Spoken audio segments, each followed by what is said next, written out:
Hey, what's happening? I'm Len Davis, a Seattle-based filmmaker, and I'm here in Vancouver, Canada with my friend Ross Green. Ross and I met almost 10 years ago in a refugee camp in Nepal, and I was doing a story for the Seattle channel about Bhutanese refugees, and Ross was with his nonprofit Music Seeds International. And we spent a couple days together. I got to see the work he was doing with the children who were refugees in that camp and learn about it. And here we are years later in Vancouver, reconnecting. Ross, good to see you, brother. Nice to see you again, Len. Cool. Welcome I wanted to just catch up and learn about where Music Seeds International is at and just refresh what it's all about and the work that you're doing using music as a tool for positive change in the world. Tell me a little bit about what is Music Seeds International, just to start with. So it's a non-profit Canadian charity, and we do work in and outside Canada. We work with kids affected by war, poverty, and disease, and it's an arts program. It's a songwriting program where the kids have a music experience. We don't teach the kids music theory. They have a music experience, which is a songwriting experience. So we'll take a group of kids, and we have 3 programs. The first one that I developed was called The Original, and the kids, as a group, they pick their own topic, write their own words, the style of music they want to sing to, and I help them craft the lyrics. Then we rehearse the song and we shoot a music video that they sing and star in, and we take them into a recording studio, or I travel with recording gear. We're usually pretty remote, so we don't have a chance to go to a recording studio, but when we do that, and the end product is their own music video that they star in that goes on my site and on YouTube. Nice. So I was always amazed by how much you were able to accomplish both with such limited tools and resources, but also in such a short amount of time. How does it typically work? How do you choose where you're going to go? Where are some of the places you've been? And tell me about some of the projects that you've worked on during that time. Yeah, so since I met you in Nepal, we started in Nepal because a philanthropist from Atlanta, Georgia, is heavy into funding education projects, and ours is a special kind of education project that he wanted under his banner, South Asia Children's Fund.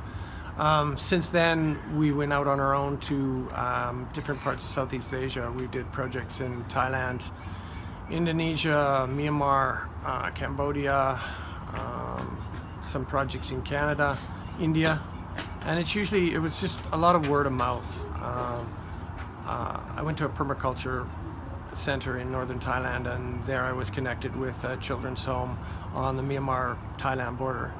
And so I did a project there. I met some teachers there from the largest monastic high school in Burma, in Mandalay, and those teachers invited me to Mandalay.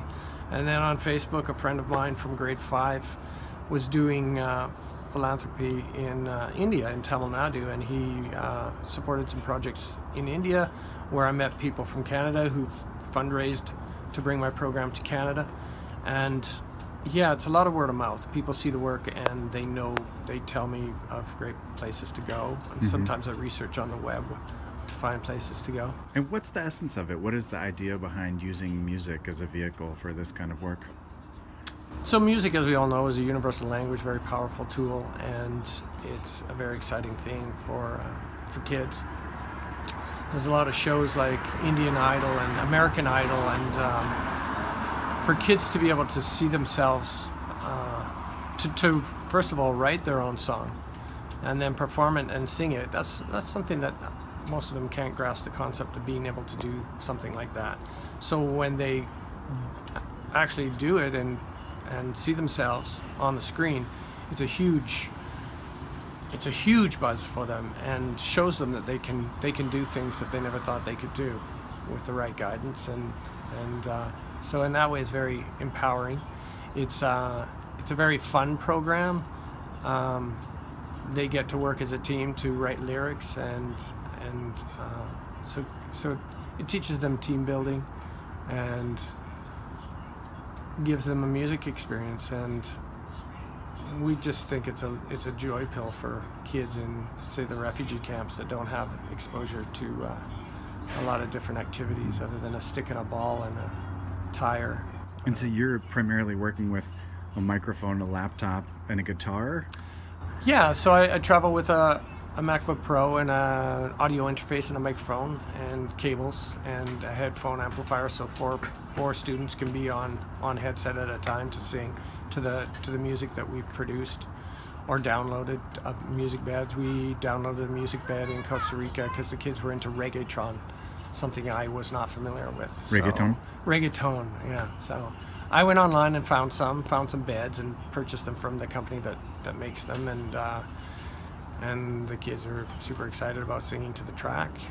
Gave them a few different tracks to choose from. The kids were super excited about one particular track, so I chose a melody line for it, and the kids chose 14 different topics, and the one that they voted down to one topic, and it was love, and they wrote a song called Love Is. They wrote it in Spanish and then translated it to English. Quite often I'm in a place where kids don't speak English, so I have a translator in the classroom, say Indonesia, in East Bali. We worked with the East Bali Poverty Project, and they supplied translators and they wrote their songs in Bahasa. So we give the kids a choice of language and a choice of the music they want to sing to, and it's just a really great experience for everyone involved. Nice. What's your sort of vision for the future of your organization? If you know, what would you like to see Music Seeds International be in the future? What are your ideas, and what are ways in which people who might be watching this video could help your organization to reach more children? Well, I think what I want to do in the future is find a home base to work out of, because a lot of the expense of this program is the travel when I'm outside of Canada. So I'm going to find a home base to work out of and bring down the overhead. I don't take a wage currently for it. It's a very large skill set that I use to run these. Some people have suggested that I make a whole bunch of little Music Seeds centers all over the world, and I would love it if people just copy what I do and do their own thing. But I'm sort of doing everything on my own: the video editing, the songwriting craft, the production of music, the teaching, the facilitating in the classroom. So for somebody to do that, it takes a very wide skill set. So to grow it as a bunch of little Music Seeds centers around the world would mean I'm managing all of those and getting the right people involved. And that's not out of the question, but it doesn't seem as easy as just doing what I love, which is working directly with the kids. So for that reason, it's a pretty small, rootsy organization. But we need everything from a new website. I'd really like to see. I built a website myself using a template, and I'd like to get it to the next level, more professional looking website. We need funding to work on the ground, and basically I try to find places that provide accommodations to take that expense out of the mix. But yeah, we just try to cover our travel expenses, food. In some cases, when it seems like a good thing to do, we supply instruments with kids who are showing some aptitude to going on, and teaching other children. Yeah, and teaching other children. In Myanmar, we set up a young man.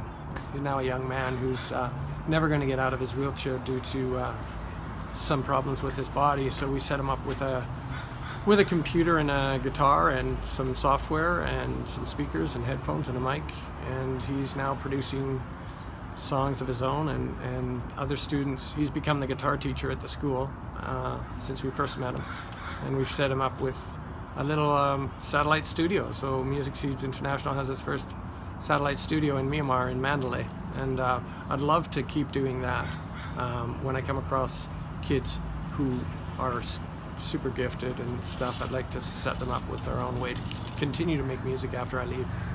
Awesome. Yeah, that'd be good. Anything else that you'd like people to know about Music Seeds International?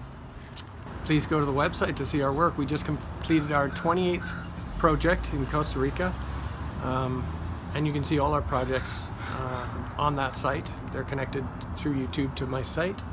They're on YouTube, and if you're interested in bringing the program to your area and you have kids who follow our mandate, fit with our mandate of poverty, war, or disease, get a hold of me through the website, ross@musicseedsinternational.com.